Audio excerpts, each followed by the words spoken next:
After being discovered by Columbus in 1492, the New World attracted almost all of the European countries.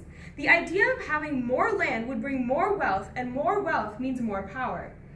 Power was wanted by all of the European countries at the time, but especially France. France went over to the New World in the 16th century. They landed in Canada and established Quebec. More and more people came to the New World, which caused French colonies to increase. Next, the French went west into Canada and eventually south along the Mississippi.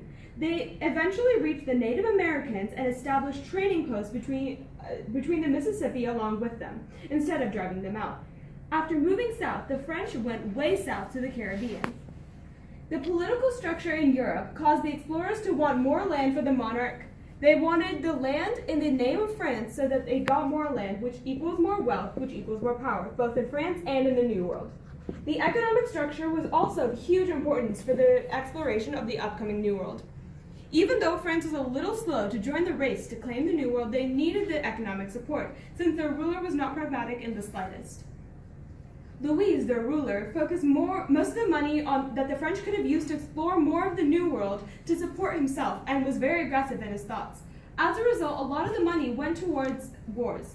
The reason it would be advantageous to travel to California is because California is rich with soil, so they could use it to be able to trade with produce that they grew. Trade was really important in France because their ruler was so wasteful with their money.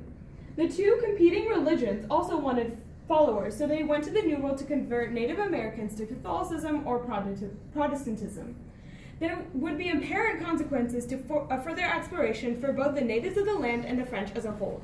The French would gain more land, which would lead to more money and power, as well as this uncharted territory being perfect to spread their religion to the local natives to help grow said religion, to be more powerful and prominent. On the contrary, disease could run amok between both sides. The French could spread disease to the natives and vice versa. Also, the presence of the French could anger the natives and lead to conflicts which would devastate both sides. Basically, the religious regions the France wanted to explore the New World boils down to one thing. They wanted power. And when they would travel down to Louisiana and California, they would have a lot more power. But first, they would have to conquer Canada to remain one of the superpowers in the world.